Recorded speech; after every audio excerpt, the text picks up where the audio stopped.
Hi guys, welcome to today's video. Hope you're all doing well. My name is Danny, and like I mentioned in my previous video on new jeans, today I will be covering Dreamcatcher's latest 8th mini album called Apocalypse from Us, which is the third and last installment of their Apocalypse series. Before we kick things off with the review, I must apologize in advance if you can hear the fireworks, because I decided to film this on the 31st of July, which means it is the eve of the Swiss National Day, and everyone is already celebrating as tomorrow nobody goes to work.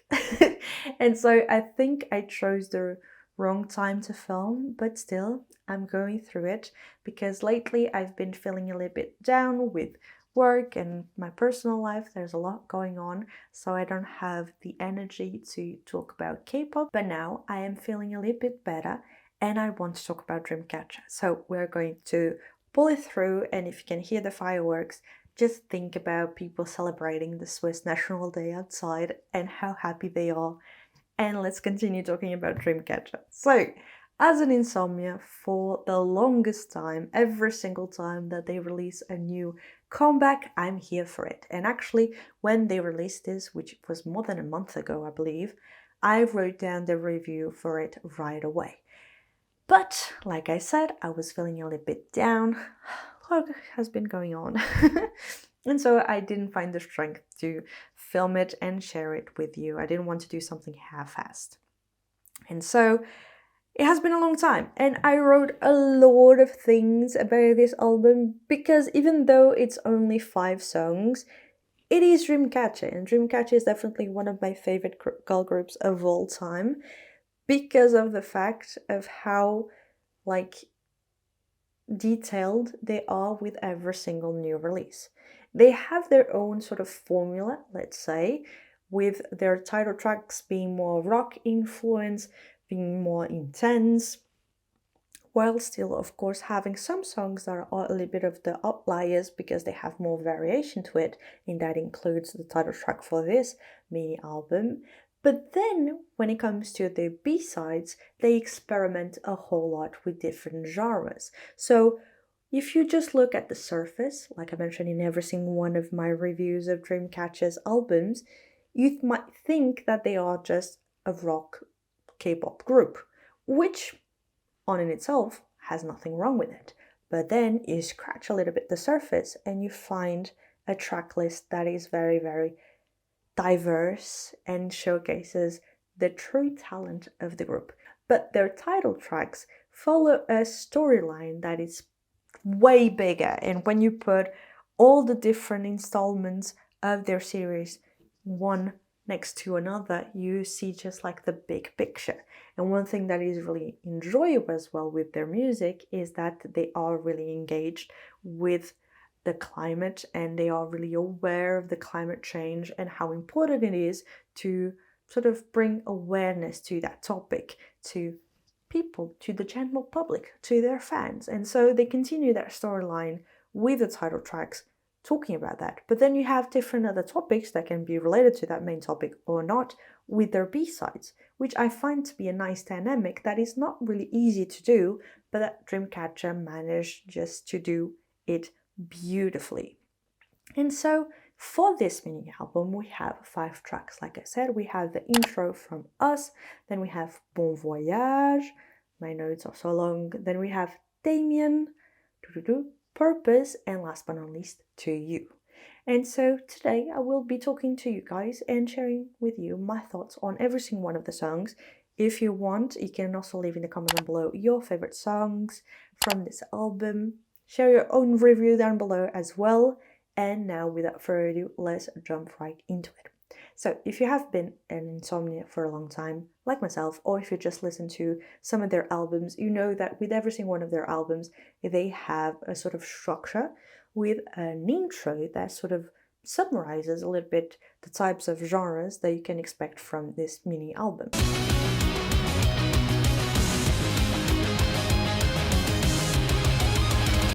So with it, we only have the instrumental, but it goes through a lot of different variations. It is a short intro as well, but it gives you hints of what to expect, and I like that. With every single one of their previous albums, they always done that. So we can always, just when starting the listening party to the album, you get sort of an appetizer of what you can expect afterwards.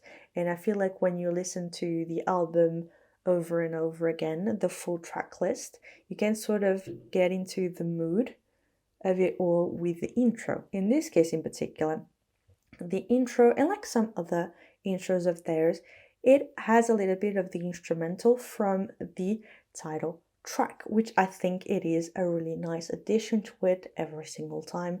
This one, it isn't as dark as some of their other intros, but it sets the tone well. Because also, when you look at the title track, it isn't as dark as some of their previous ones were. This one definitely takes a different approach. Talking about the title track, let's move on to Bon Voyage.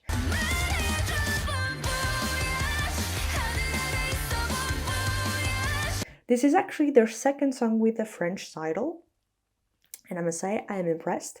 They are continue with it. I don't know if they want to do the same thing as their album structures, with having like an installment of or series of songs and title tracks in a row that have French titles. I don't know, it makes sense, perhaps. It is something to do. And with Bon Voyage, we definitely have a song that takes a different approach compared to the two previous title tracks of the two previous editions of the Apocalypse series. And I'm repeating myself so freaking much. I apologize in advance. And so, Bon Voyage is definitely a tamer and slower addition to the Apocalypse series title tracks. Compared to the previous ones, this one starts a little bit slower, a little bit more like romantic almost, in the way like the melody with the acoustic guitar and everything. But it is not without its explosive moments, from the crescendo of the pre-chorus to the explosive chorus, and I loved every single second of it. It is almost like a roller coaster as we start the song very tame, very like focusing on the vocals, and then the instrumentals, like the musicians behind Dreamcatcher songs are so freaking talented and hardworking as well, but it's just like they managed to be creative every single time. With Bon Voyage as well, I do feel like it is a new take or version on a song structure that they've done with Déjà Vu, which is, why did I say like that? I'm always saying it like in a weird English way, Déjà Vu. Because it has, like, I speak French, why not just say it in a French way? Because Déjà Vu had that structure as well. It starts very tame, very focused on the vocals, the instrumental is not as heavy, and then poof, we have the explosion with Déjà Vu. So wrong what I did here. And I feel with Bon Voyage we have the same sort of crescendo and dynamic with the song. If you see me looking down, it is because I'm reading some of my notes, because like I wrote too many things. As I was riding the train to go to work and come back home, I would always listen to the album and write down some notes. But now I'm kind of regretting it because I have too much to say. And so, according to Genius.com, after humans hurt our planet endlessly, the apocalypse arose at a point of no return. So Bon Voyage is an emotional love letter to Earth from Dreamcatcher, expressing the realization that we need to spend some time apart from our home in order for Earth to heal. Still according to Sampi, no, not Sampi, I'm so used to saying Sampi. According to Genius.com, Bon Voyage is a ballad with explosive rock twist to raise awareness about the consequences of pollution and climate change. Bon Voyage is about nature, rest, and serialization. Those are the motives we focus on. We can see Dreamcatcher leaving Earth. The song has the emotions of Dreamcatcher needing to leave in order to love. which is a continuation from what we've seen with their previous title tracks of this series, but also the previous series as well, which I must say right now, it just doesn't come to mind. I wanted to say the names of the previous series. I'm like, it's too much. Like the order of the words is just like... With this song, we have great production once again, and it is another amazing title track to add to their discography. So far, I find that Dreamcatcher as a killer discography, like with every single one of their title tracks, even if you don't really like rock all that much, it can't help, I feel like, to appreciate how freaking good it is, like from a music standpoint. Like everything is to a T. The production is great, their vocals are amazing. We have Suha having this amazing high note, followed by Xion having an even greater high note, like even more like intense. Greater, not to say that one is better than the other, but it's just like the intensity of it. Like she's a very confident singer, and whenever she has to do high notes, she does it like it's easy, so easy. Like nobody can do it so easily like she can, almost like. And I appreciate to see that in a singer. And as they did for previous comebacks, for this one as well, they did sing live during the performances, which is like, the choreo is super hard, super intense, not only with the moves that they have to do, but also with the formations, and they are still able to just belt those notes, because we have Uyan as well just having beautiful verses. She introduces the song and she has such a clear voice, and she does have high notes as well. And I love the fact that you have Uyan and Suwa as well as Xian sharing the chorus, and with every single edition of the chorus, we have a different take on it. It's not like they are repeating or they are not like trying to emulate the same vibe. They are creating their own. And I like that a whole lot. And we can definitely see that the chorus has their own like Dreamcatcher signature style that we have seen time and time again with their title tracks. And they're able to add their own touch to the song, which, even though they have their own formula that works really well for them, they are able to make every single new release unique. So I find that sometimes when groups have formulas, they are not really able to make every single comeback unique. But with Dreamcatcher, we definitely have that. They are able to create this huge momentum from the pre-chorus on.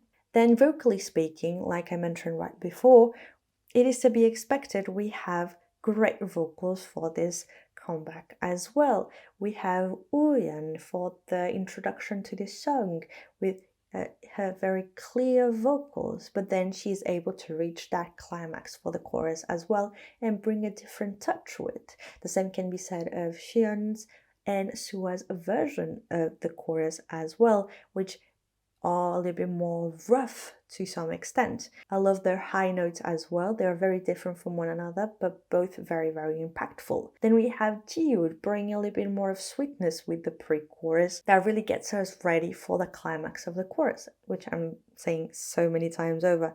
Gayan and Handong really bring that, just like the impact for the verses, just what is needed to not lose completely the tension that the song creates. And of course we have Dami's rap verses that are so nice, and she's still a great vocalist as well. So with it all, we have a full package that is a very intense, and it is almost like a roller coaster of emotions with a very grandiose chorus. And especially the last part of the song, from the bridge on until the end, it is so intense. I love it so much. And then what becomes a little bit complicated for me to explain it is what is going on during this MV. Like in my notes, I wrote a lot of things. So according to a lot of different sources, mainly genius.com, because I was like, oh, what is going on during this MV? So it feels like, okay, we've seen with previous title tracks, like it's the apocalypse, it's the end of the world. Like the pollution, the climate change is really affecting Earth, and like Dreamcatcher are like goddesses that are trying to save it. But unfortunately, they have come too late to save it. And so what I come to the conclusion is that They tried to protect Earth, like the animals, the greenery, and everything, but despite their best efforts, they weren't able to do it, as we've seen time and time again, and with Maison as well, with like the illness that is the climate change and the consequences of it taking over the world, and they are just not able to do it no matter how great their superpowers are. It's so complicated. Fight this evil corporation that is trying to bring down peace and is destroying the world with their illness. And so the more they fight, the more they realize that they are actually hurting Earth even more, because they keep on fighting one another and destroying their surroundings. And so for this one in particular, Bon Voyage, as they are fighting one another, there's this huge energy blast, and as Xian is trying to protect Sua, she actually dies. The rest of the members are grieving the loss of their friend, and they are soon realizing that it doesn't really matter to fight that, because like it's too late. So it's better to just protect who can still be protected and leave that. And so that is why we actually see Gaon carrying the card Six of Swords, which is a tarot card, and there's like a whole like description of everything, what it means. I can leave it in the description down below, the description box, all the info. And so then we see Xian actually no longer be with the rest of the members and be in the realm of stairs. And she actually, as she is there, she decides to move on from this endless fight and go towards a brighter future. As they have changed their approach to this endless war, they decide to just protect the remaining animals and the rest of the life that is on Earth, and leave the Earth behind so that it can actually heal itself from all that human interaction and all that destruction. And so they want to just leave with most people that they can, so that one day when Earth is all healed, they can go back. Does it make any sense? You can tell me in the comments down below. And the way that it's done, it doesn't feel cheap, because sometimes with so much CGI, it can look a little bit weird, but time and time again with their releases, they manage to pull it off so freaking well. And so I like that we have that important message, and perhaps the storyline is too complicated, or perhaps I'm just a little bit dumb, but it is still nice to have all that symbolism and have the members fight evil and then have a very heavy message in their songs that a lot of people from our generation can relate to and feel that it is important as well. Let's move on to the next song, that is Demian.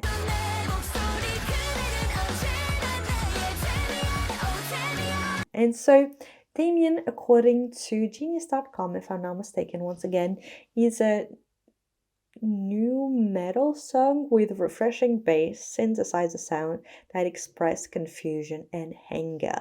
And this one is very, very intense. I like it a whole lot. So we have this great bass instrumental to open the song, and it actually mixes a lot of different genres. We have funk, we have metal, traditional rock, and even more, and it is very much so experimental. And during the showcase, actually Dami explained that when she first heard the demo of it, she felt really like connected to the song, and as she was recording it, she said that she added that scream after her rap verse to add even more impact to the sort of anger and confusion that I mentioned earlier.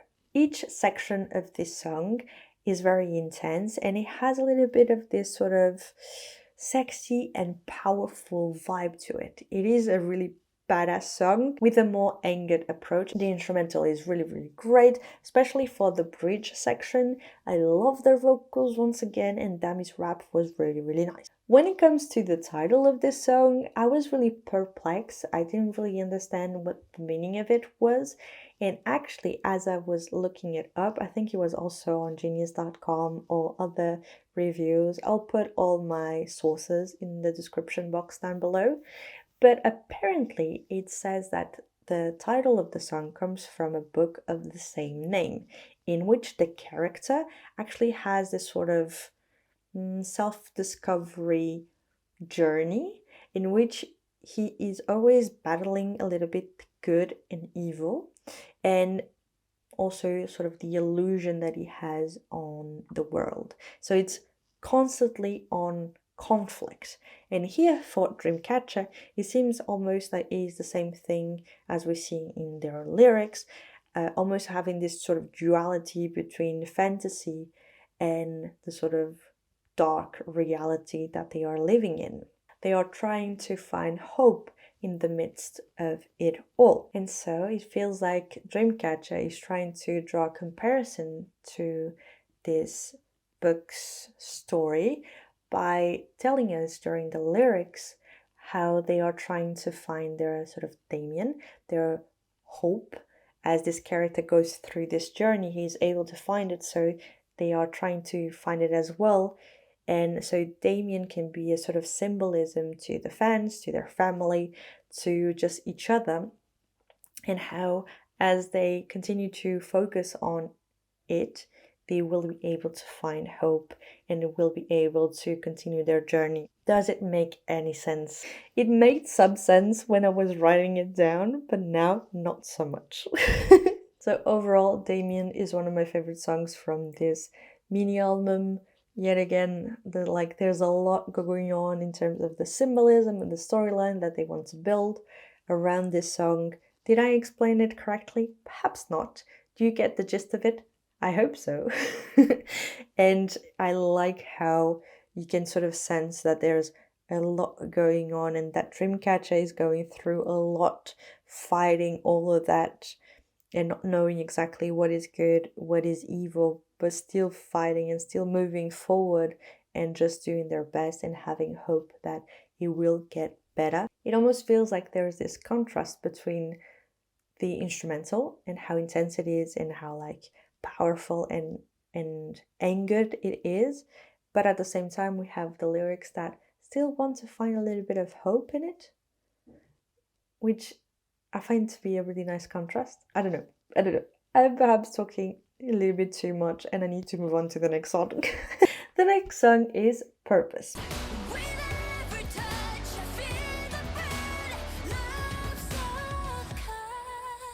And it is my favorite song from this album. So they actually performed this song during their showcase and it has such a powerful chorus. And Dreamcatcher, once again, are known for that. And so I love it all the much more. Dami's rap verse is amazing, as are the rest of the vocals of the members, as to be expected from Dreamcatcher. Xion is so confident once again on stage performing this song, and her high notes are just incredible. And Dami as well. I was actually impressed. I wrote in my notes, like I was impressed by her singing in this song in particular. Also, like the explosion of the song for the last part of it with the last choruses, it's so freaking nice. And so as I was continuing to go through genius.com and reading the lyrics and whatnot, I saw that Handong actually said during the comeback showcase that Purpose expresses love. It's a song that selfishly but strongly describes a proposal with the perspective of my love is right in all shapes and forms, which is very intense. And actually in the song they say, I can let go, I'll cast a spell, I can let go, all love is a curse, but I can't get enough purpose. Just before we die, pull you into my kiss. Call me evil, I'll show you moral. Get what I want, but I can't get enough purpose. With every touch, I feel the burn. Love's a curse. So it's so intense. So like, and I love it. What can I say? Sometimes you don't need to make an essay of a song. Like, all my notes here is just like, I love it. Since I started doing album reviews here on my channel, every single time that I have an ultimate song in an album that I listen to over and over again, it's the song that I have the least to say about. I don't know why. All the other songs, if you just look at the length of what I have written about it, you might be like, okay, this is her favorite song. Nope, not at all. the one that is or has the short amount of like description and analysis and everything is the one that I like the most. 2 hours later. So close to finish doing my review at 11 p.m.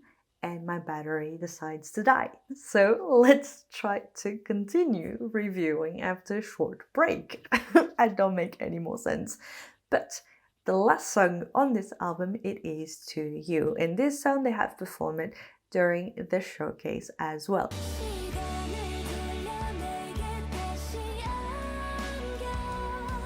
And they had those like sailor outfits, which like at first I was like, what is the purpose of that? What is the meaning behind it? Because like their concept has nothing to do with sailor outfits. They look cute in it. I love those types of outfits. I wish I could wear them, but because I am on the fatter side, I will never be. I could like love yourself, but still, that has nothing to do with the topic. But those sailor outfits, so freaking cute. And so this song, it is more of a ballad.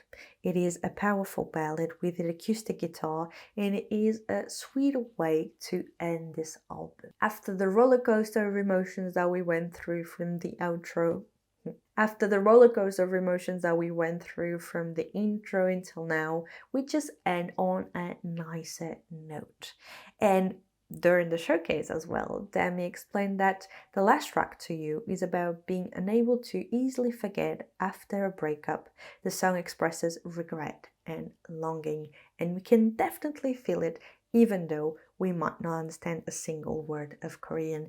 They really express it well. I love it, even though I tend to not be as sensible to ballads as most people, let's say, because like I have to either understand the lyrics or the vocalist has to have something special, not just like powerful vocals, but also that type of emotion. Like Ailey, her ballads every single time just hit me hard.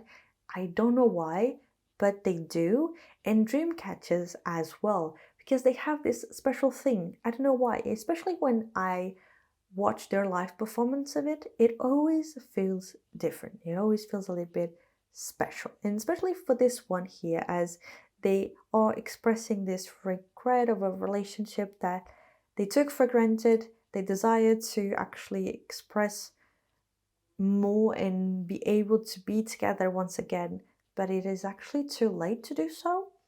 And so we do really feel the tension and sort of the anxiety at being stuck in that phase, in that state of wanting more but being blocked or just now realizing that it's no longer possible and what they once had, they will never be able to have it back, which is something that can be really, really hard for a human being to compute and to understand and to move past it. So it's really cool that they are able to showcase that, even though perhaps they never went through it. We don't know, but perhaps they never, or like all 7 of them went through it, but they are still able to convey it pretty nicely.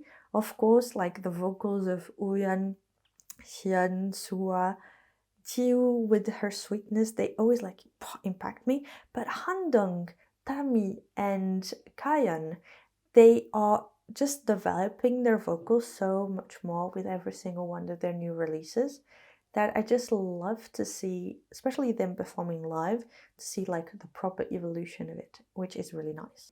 Now that we talked about all the different 5 songs on this album, let's do a quick ranking of my favorites. So the first one, Purpose. I love it. It's amazing. Then we have Bon Voyage, Demian, and then To.You, and then the intro. Did I forget a song? Intro, Bon Voyage, Demian, Purpose, To.You. Nope, I did not forget a song. So that is my ranking. Overall, I love Dreamcatcher. I will be continue to be an insomnia. I don't think my review is biased because like all the songs are really, really nice. Like and perhaps like how can I tell? You can tell me in the comments down below if you think that this album isn't as good as the previous ones. I think it is as good as the previous ones. Perhaps not better because I don't have like a personal attachment to it just of yet. But perhaps it'll grow on me even more. I don't know. I know that I like it and that I've listened to the songs in it so many times. And with Dreamcatcher's albums, there are definitely the albums that I listen to the most incomplete. Not in incomplete, but in its entirety. I can listen to it time and time again from the intro to You in one go, countless times, and just have a nice like listening party to it.